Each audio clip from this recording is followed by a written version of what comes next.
Hi everybody, I'm Joe Shebl, Director of Winemaking here at Redwood Winery, and today we are going to be taking you on a little tour of the facility here and talk a little bit about how we do things at Redwood and some of the changes and new techniques in winemaking that we've begun to implement over the past couple of months.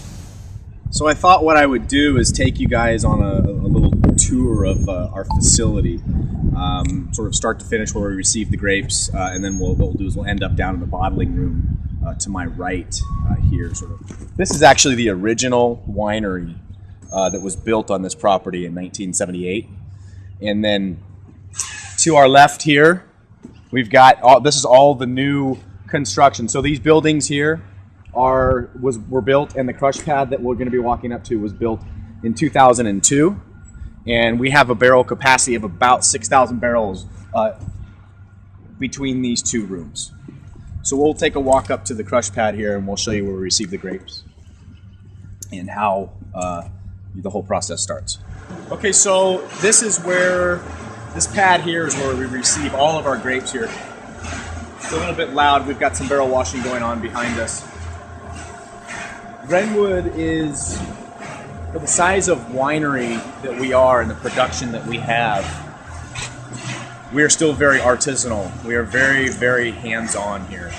So everything, we receive no machine-picked fruit here. Everything is done by hand. We bring in about 1,200 tons every vintage, and every single grape that comes in these macro bins here. So the grapes are picked by hand into these 1,000-pound bins. And then over here is where the grapes are actually dumped in, and they go down to the destemming machine here. So one of the things that I implemented right when I came on board is picking at night. So we are actually the first winery in Amador County to pick fruit at night. So that was a big change for a lot of growers in Amador County. But the net result is cooler and fresher fruit, which is always my goal as a winemaker, to maintain the vibrancy and the acidity and freshness as much as I possibly can in all of my wines. The other big change that I implemented is I actually stopped crushing our fruit. So now we are only destemming. And what that does is that preserves the integrity of the berries. And my goal is to have the biological maceration with the yeast and friendly bacteria that we introduce into the winemaking process, instead of actual mechanical maceration where we're really destroying the fruit and extracting bitter seed tannins. We don't want those. We want soft, elegant, juicy, and succulent wines. And that's sort of step two in the process, and the big change that we introduced just this past vintage, 2013. So we'll take a little walk down. I'll show you guys sort of the tanks that we have just quickly here. For the size that we are here at Redwood, we don't have just 5 or 10 huge tanks. We have lots of tanks in varying sizes. So we're able to source fruit from vineyards where we may only get 3 tons all the way up to 40 tons, which these tanks just out here, those are all 40-ton fermenters. So there's 12 of those. So we can accommodate really any size lot, and that is extremely labor intensive. But when it comes time to blending, we have many options to make the best blends that we possibly can. Okay, so I just wanted to talk about a couple of more changes in the winemaking approach and techniques that I've implemented to increase our quality. Number one is I selectively will bleed off juice from the grapes when they come to the winery. So we will destem the grapes and put them in a tank, and then I will taste the juice, and if I feel like it needs to be concentrated, I will bleed off a certain percentage of that juice and hold that in another tank for an alternate use, perhaps a rosé, for example. So what that does is that increases the juice to skin ratio, and we get bigger, rounder, more flavorful and delicious wines. Secondarily, I'm one of the few people, definitely in Amador and in most places, that I actually co-ferment all of the grapes that we do here. So by that I mean that alcoholic and malolactic fermentation occur at the same time. It's a technique that I've been using for the past 5 or 6 years with a really high level of success. What that does is I'm getting the malolactic, typically the way it has been done historically is you would the grapes would be fermented, alcoholic, and then towards the end or after alcoholic fermentation, the wines would be inoculated with the friendly bacteria, the malolactic bacteria, to convert malic acid to lactic acid, which is a softer acid and helps red wines soften their mouthfeel. But what I'm doing is I'm getting the malolactic fermentation done at the same time as alcoholic fermentation, and so what that means is I can get the freshest, I can protect my wines sooner than doing it the alternate or the traditional way, if you will. So what we're doing is I'm protecting the wines with my sulfur very early on in its life, and I'm locking in, if you can conceptualize, locking in the freshness and the flavors to those wines. And so what that does is that really enables me to preserve it all the way through the wine's life during the aging process in barrels. And the net result, again, is fresh and vibrant and juicy and delicious wines, as opposed to letting the traditional way of the sequence of the fermentations happen. Okay, so this is another new feature here at the winery. This is actually a cross-flow filter, so we're one of the few wineries in the foothills that actually has one of these. It's a very expensive piece of equipment here, but this will filter a very dirty wine to a very brilliant and clean wine in a very short period of time. So this has dramatically increased our wine quality, number one, and our from an efficiency standpoint. It has dramatically increased the rate at which we can filter wines and get things ready for bottling, especially. Okay, so now we're standing out on our new catwalk system. So the bank of tanks that we're on now, there's actually 42 10-ton fermenters here.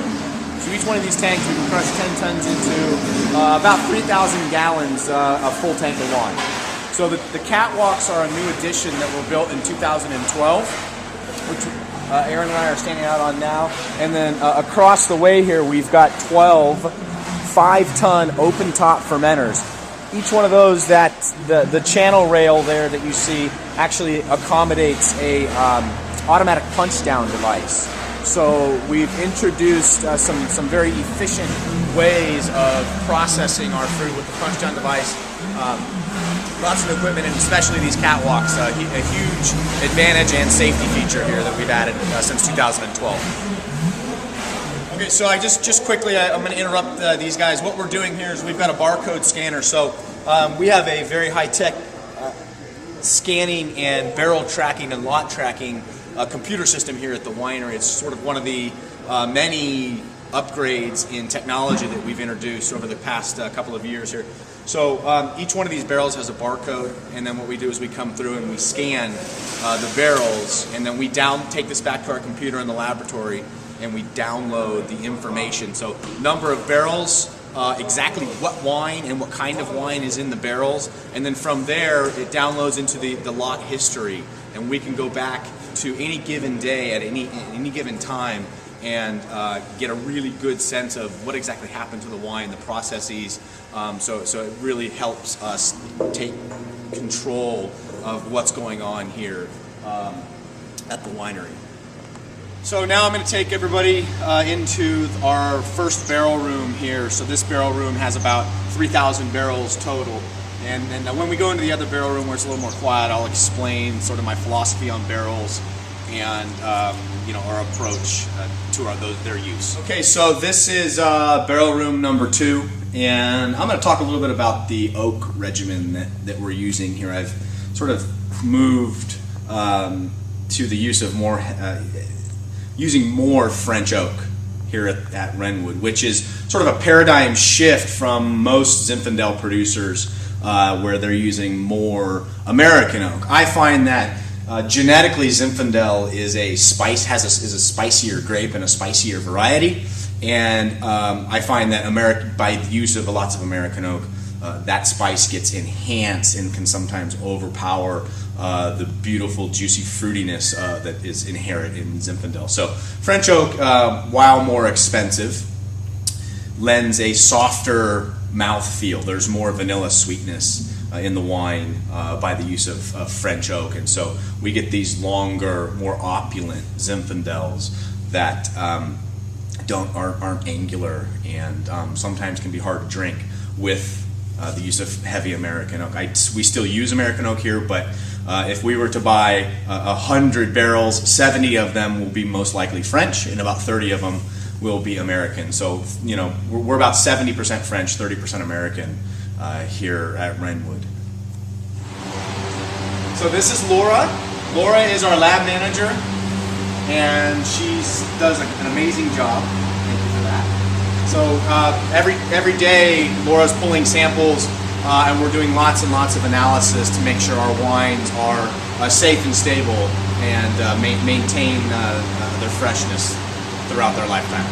So thank you. Okay, so this is the winery laboratory. This is probably one of the more robust winery laboratories in the Sierra foothills, actually, not to mention Amador County. So behind us here, this is what we call the Enofos machine.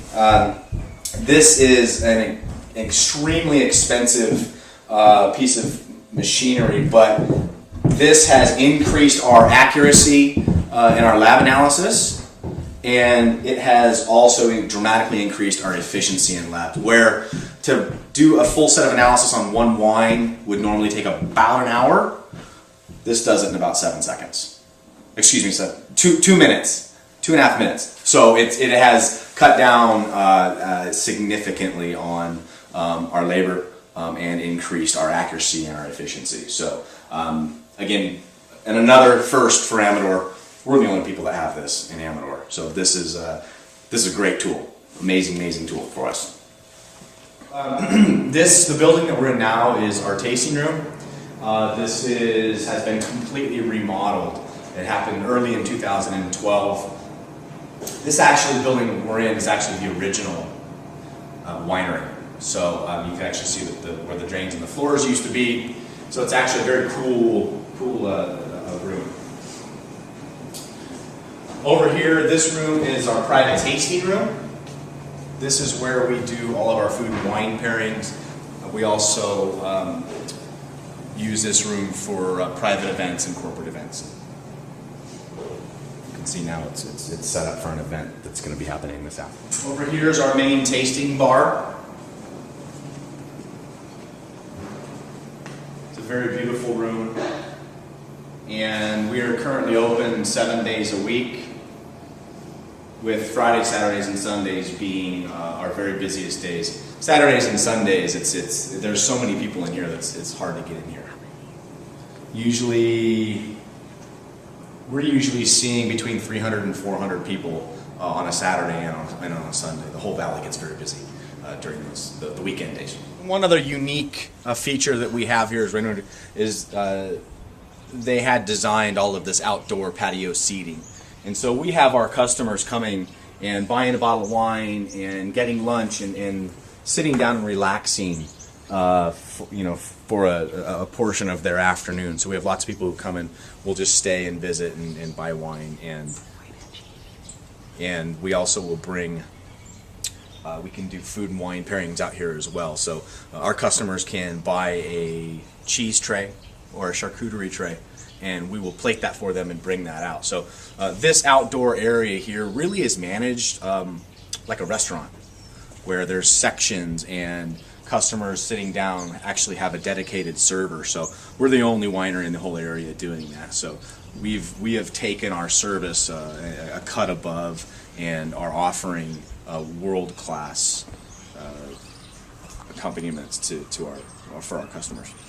Okay, so I thought I would show you guys behind me here, and just being completed, we're going to have our own organic garden here at the winery as well. We have a resident chef who has recently joined our team. So we have a full-time chef on our staff, and she really is here to provide our food for our customers on a daily basis, and then also to help accomplish any special and private events that we may have here at the winery. So what we've decided to do is grow our own vegetables. These have just only recently been completed, and then we'll be putting the dirt in these and getting vegetables going in the next couple of weeks. Obviously they're huge, and we're going to be able to provide and supply lots of fresh vegetables all year long. Our intention is to grow seasonally the vegetables that grow here in California.